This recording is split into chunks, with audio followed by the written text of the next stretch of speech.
Okay, have I got a surprise for you today? She is just as bubbly. I just had a quick chat off air before doing this interview, and it's Abbie Riot. She is very outgoing. I could best describe you, Abbie. Is like you're the Energizer Bunny, um, Lovely. with maybe about 10 sets of Duracell batteries. Yes. So actually, a good friend of mine, he calls me the Duracell Bunny. Oh right, He okay. saw me on stage. He's a sound tech, and he started calling me the Duracell Bunny every time he sees me. You've got a So lot of it's funny energy. that you said that. Yeah, because you actually woke me up when you first joined and that sort of stuff, and I thought, oh, wow, she's got just as much energy as that you have online. Now, Yeah, for Abbie, sure. tell us a bit about yourself. I know you're 25 years old now. I did wonder, and I asked you also about your age. Um, what is your route to music, in terms of where you've got to now? Because as we briefly discussed beforehand, you've gone through a career of being a violinist, and you mentioned some courses that you went through to get to the stage you're at. How did your career first start? Who is Abbie? Yeah. So I started the violin when I was 4.5. From a music teacher hearing me sing and calling my mum in saying that I had perfect pitch and that I should start a string instrument. And actually, my mum didn't want to carry around a cello or a double bass. So that's how we got with the violin. And actually, I was so little that I think the cello would have just been way too big for me. So yeah, I started the violin when I was about 4.5. I absolutely loved it. When I was about 9, I auditioned for the National Children's Orchestra, which is like a camp where you go to when you're little with other musicians, and you kind of stay for 5-6 days, and you rehearse in an orchestra all day, and yeah, you're just with like-minded players. And from that age, we'd go on the course and I would absolutely love it. Like, we'd be playing our instruments for 6-7 hours a day. Wow. And like everyone would have the kind of the same journey, in the sense like everyone wanted to be there. So yeah, that was cool. That was a big part of like my development, being with like-minded musicians for like a camp. Mhm. And then from there, at the age of 16, I decided that I wanted to be a violinist. And I made that choice, and I went to the Purcell School of Young Musicians, which artists like Jacob Collier had been previously. And I absolutely loved my time there. When I was there, we were playing for hours and hours a day. I was playing the violin. I was doing everything. My mum would drop me off at 8 a.m. and she'd pick me up at 10:30 p.m. like every single day. Without fail, I'd be doing all of the orchestra classes. I'd be doing we had like different genres of music classes, which we did as well. I'd be doing all of that, string quartets, everything. And then from there, I went to Guildhall, Can I ask which a is question? in... Yeah, go on, yeah. Have you always been outgoing? Yeah, I actually, I would say yeah. And Yeah. I think a part of that is from when I was very little, I went to dance. Okay. I did like musical So we got theatre. singing, dancing, violinist so far, yeah? Yeah, it's a lot. But yeah, I would say I've always had a lot of energy. Yeah. Probably been a lot for some people. Are you the kind of person that goes into a room and then brings the vibe into the room? Yeah, I'd like to think so. Yeah, I'd I like to sense think it. so. I sense it. Like, I'm a person who probably, well, most definitely at school, teachers would love me, and then there'd be a few who didn't like me, because if I was found something funny, like, it would be game over for the entire class. I'd be so loud, like no one would get a word in. Okay. Uh, Okay. What's I've got a funny question here because I've got a daughter the same age as you. Yeah. What's the chance of boyfriends got with you with your energy? Are you single? No, so I do have a boyfriend, and he's actually in the same kind of field. He's a sound and lighting tech. Oh, really? Does he just And like turn the volume down a bit? yeah, we are opposites. Yeah. Oh, We so he's an really introvert, is he? more than me. Yeah, They do yeah. sort of He's split much attract, more don't they? shy, like much more controlled than I am. Like, Mm. yeah, a bit crazy, but crazy is good. That's good. So you were saying where did you go to next? Did you say? I went to Guildhall, Right. but when I went to Guildhall, I was there for a few months, and then I got my first kind of tour opportunity with an artist called Jasmine Thompson, and I actually learned a lot. We did a UK tour with Freya Ridings, singer songwriter who is lovely as well, and I learned a lot. We went to Hammersmith Apollo, Manchester. And what age were you then? I was 18. So that's big stages. Yeah, it was amazing, and that's kind of when I realized, like, oh, I want to be in this kind of world even more than what I ever thought that I did. Mm. And it was actually three of us. It was me, Jasmine, and a cellist called Ewan. So it was very exposed, like at 18 to be in a trio, kind of like playing to thousands of people at Hammersmith Apollo.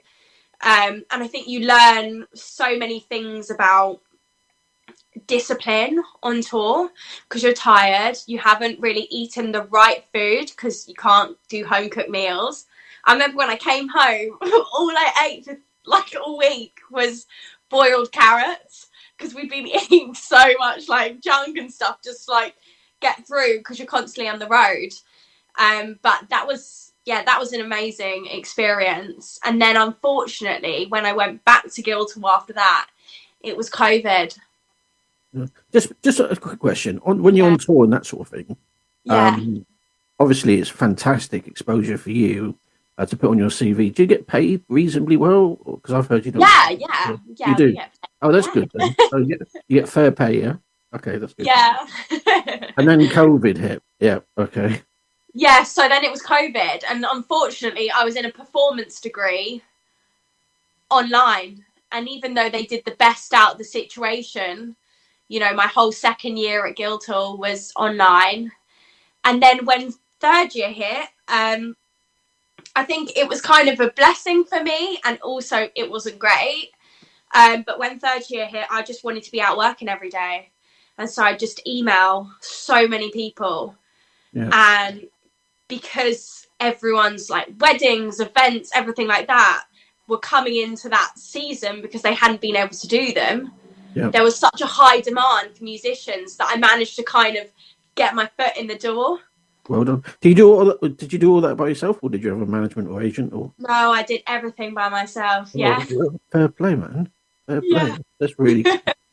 So yeah, because there must have been a massive backlog as well, isn't there? It was crazy. Like, I'd be getting calls up on the day, someone's come down with COVID, can you come? And like that really put me in a really good, lucky position that I was able to kind of monetize from that, because suddenly people knew me in the pool of players, which I was desperate to get into. And I think if you're reliable and you do hopefully a good job, then people want to book you again.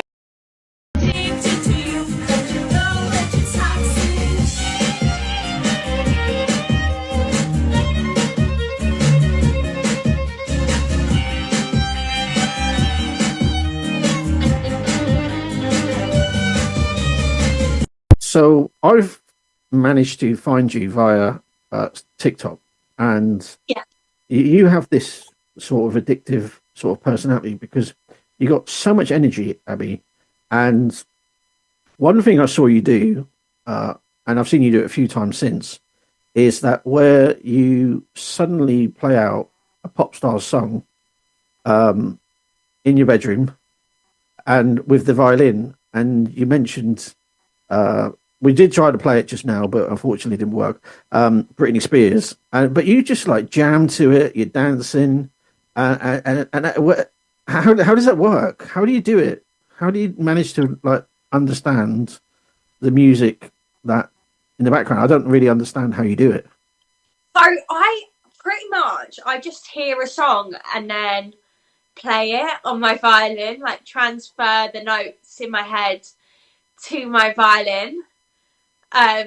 Obviously, like, I've grown up listening to pop. I've always listened to pop music ever since I was really young.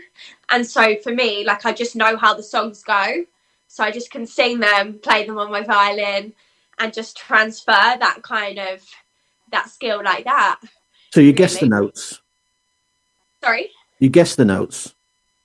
I don't really guess the notes. I have something called like perfect pitch. Right, okay. So if someone plays me a note on the piano, I'll know what note that is. So it's kind of the same when I play a backing track or when I play or I hear a song, I'll know what the notes are. And so then I just need to play them on the violin, really. You're very good at it. You're very good at it. So Britney Spears is your favourite. Who else do you play? That is one of my favourite songs to play.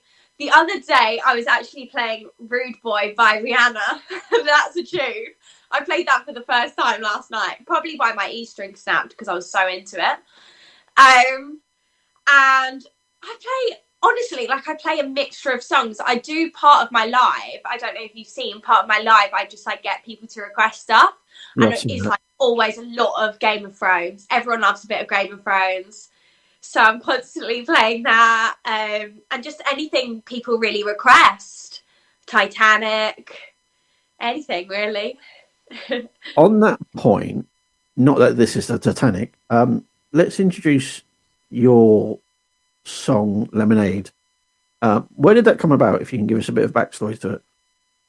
So I had always loved being on stage. I loved performing, and the kind of idea of I've always danced when I played the violin and kind of performed when I played the violin. And when I was younger, I did a lot of musical theatre training and everything like that. And so for me, you know, combining all three just seemed something that I needed to do, or wanted to do. And so yeah, when this song came about, I was like, oh, this is amazing. And yeah, recording this song, writing this song, and recording all the violin parts to a level where I think it just works. It's not classical, but, you know, it's got a classical edge to pop music, which I don't think there is enough of now. And it's, you know, something hopefully refreshing for people to listen to, you know, different. There's not really a violin pop girly, like, you know, it's about kind of showing that the violin can be cool. Because I think growing up, like, I had a lot of people who maybe didn't understand why I would want to play the violin, or they didn't understand that the violin could be cool or could be fun. Obviously there's the likes of Vanessa May who made the violin cool, a Scala, bands like that. But you got Lindsay Sterling as well.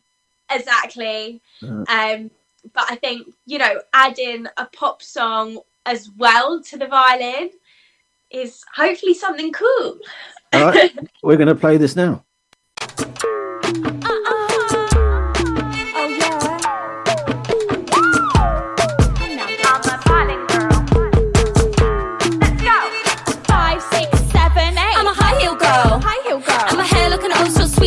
I'm a high heel girl. Everyone got their eyes on me. I'm a high heel girl. It's the way that I wanna be. I'm a high heel girl.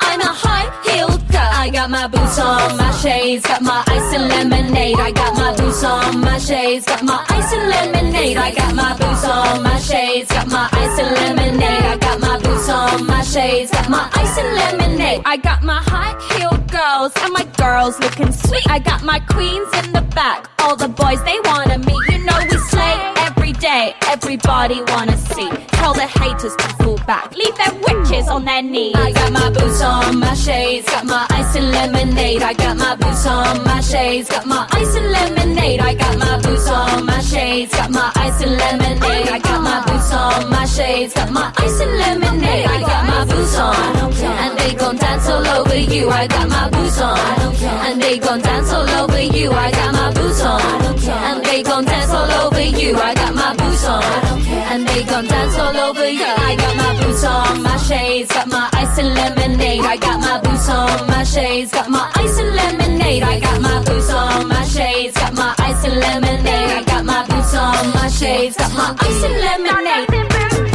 Start dancing boots. I don't care. Start dancing boots. I don't care. Start dancing boots. I don't care. Start dancing boots. I don't care. Start dancing boots. Start dancing boots. Lemonade. Start dancing boots.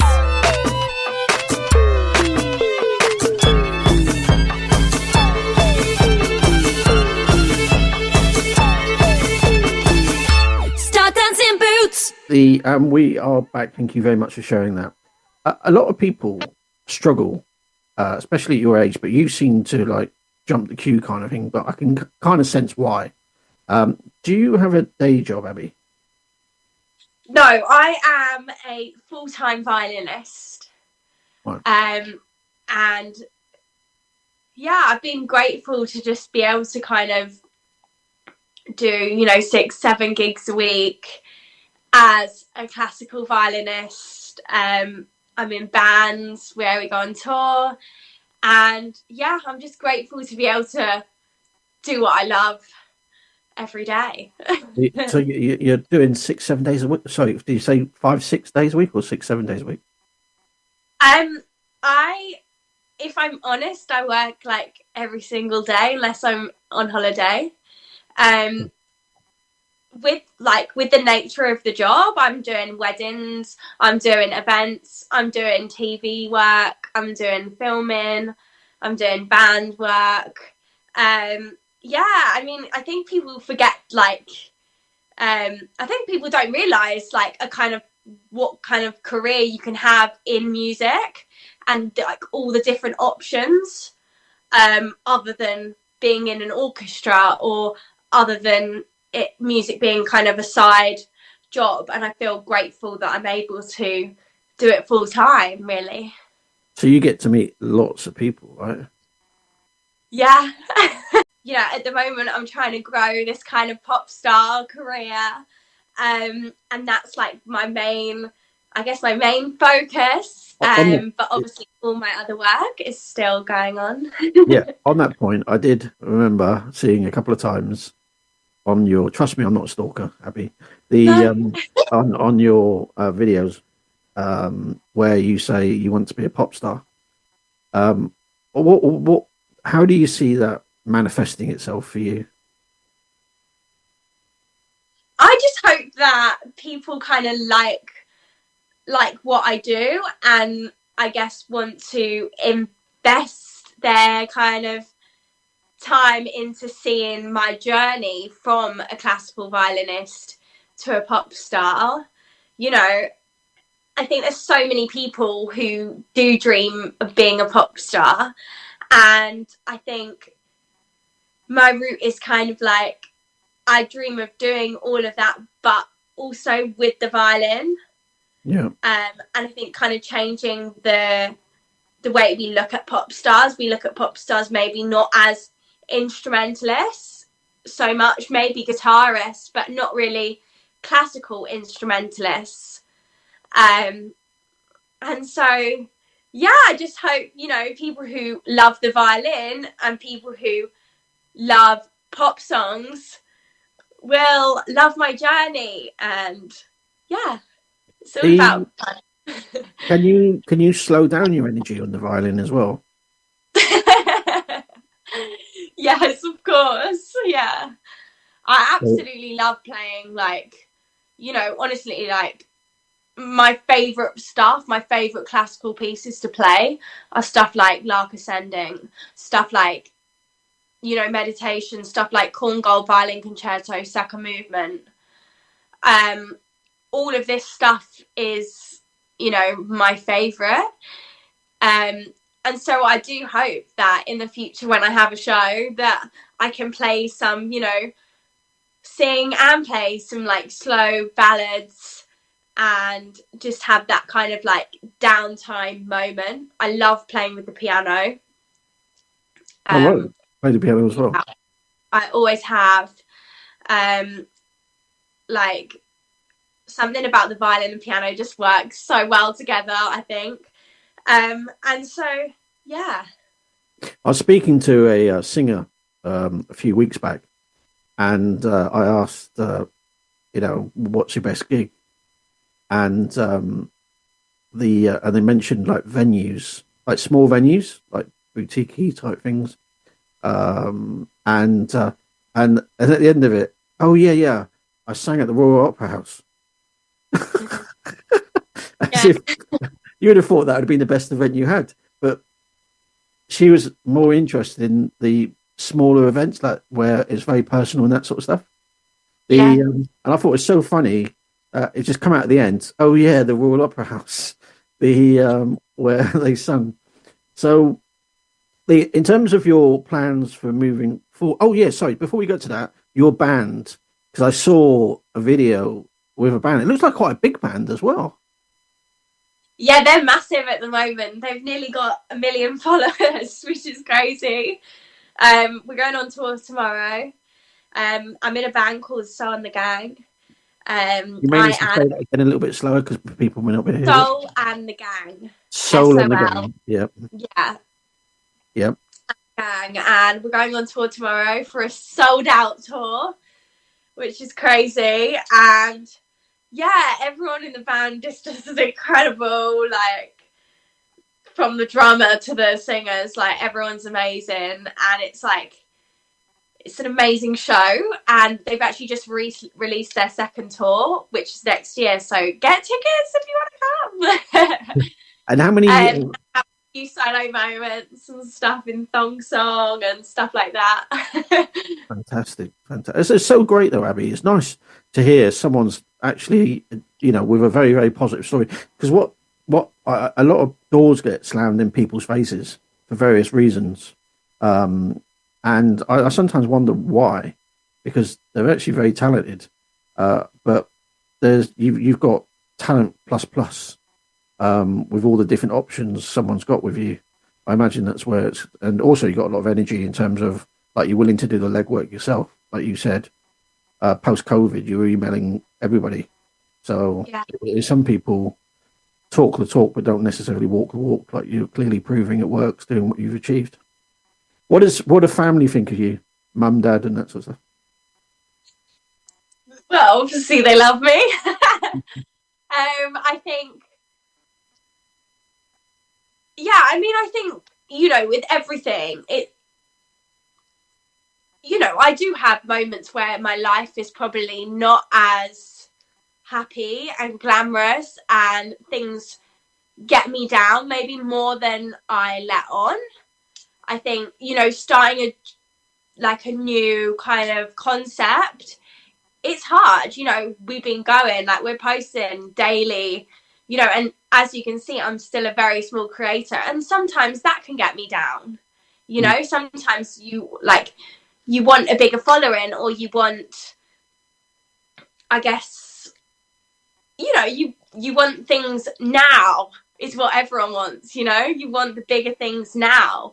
But I think with any journey, there's a lot of doors that get slammed in your face. I sent an audition tape into Britain's Got Talent and I never heard back. And I think that sometimes you actually have to just take yourself away from it and just be like, I'm going on tour tomorrow. It's going to be amazing. And you never know where that's going to lead. Or I'm doing this interview today and you never know where that's going to lead. And so I just try and be literally as positive as possible about everything. And, life is life. Obviously, we all have doors slammed in our face. You know what I mean? It's just the nature of the business. But I think growing up, my parents, I mean, my mum works 24/7. It's probably where I get it from. My parents were tennis players, so they have like a different level of discipline, which I think is what's made me be able to practice for 20 years, you know, and be able to keep going and be able to explore other avenues, because I don't think you can do that without self-determination and self-motivation. And I think those come, I think, you know, a lot of the time people say, oh, sport and music doesn't align, but it really does. Oh, music related to everything in life. Yeah, you've got to be so, you know, so disciplined in what you want to do, and have kind of not a plan, but have a plan of action for that day. And so, yeah, growing up, it was, you know, my parents were extremely supportive with what I did. You know, they allowed me to go to dance, do all these different hobbies. They never made me go to a music school before I was ready to go. I was allowed to, you know, do all my sports still at school until I was like 16, 17, until I decided to make that decision for myself. And I think that's really important. I made the decision to choose the violin and go to music school and choose this career. They didn't choose it. Yeah, I see what you're saying.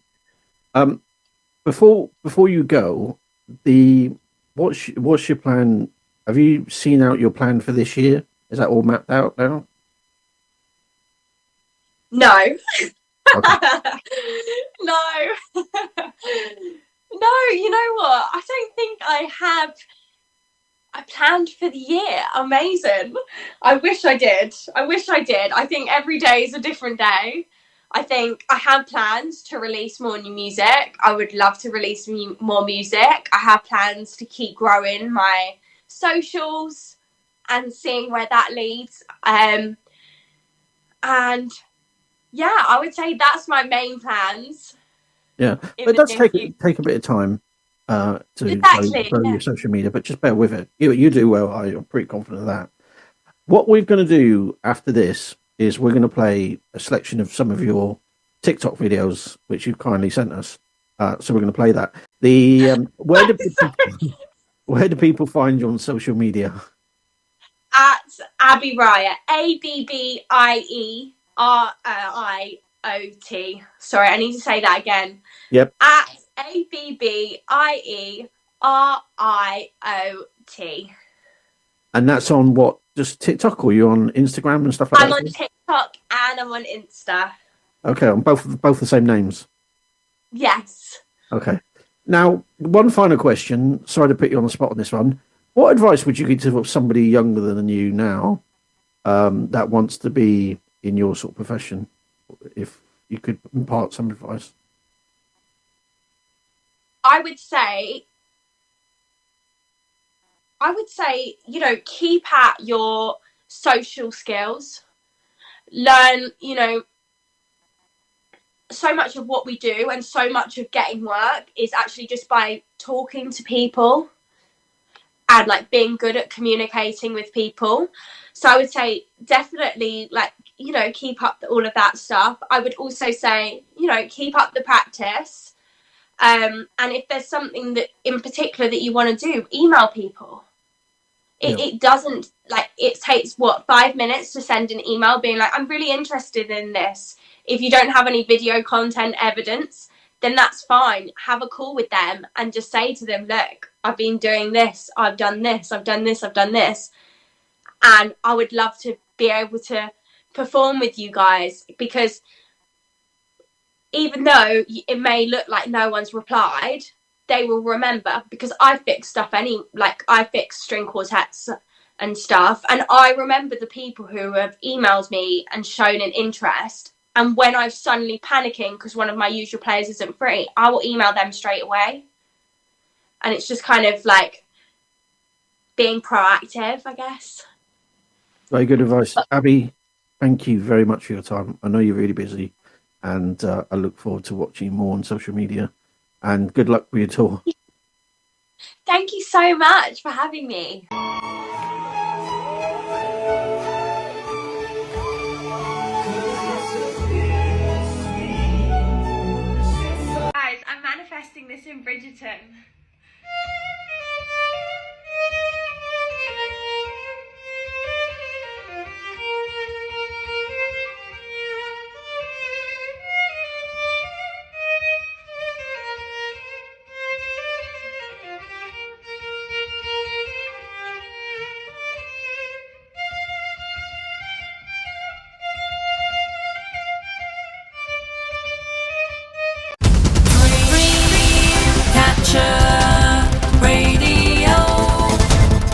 Dreamcatcher Radio is about capturing and creating dreams through music, chat, and debate.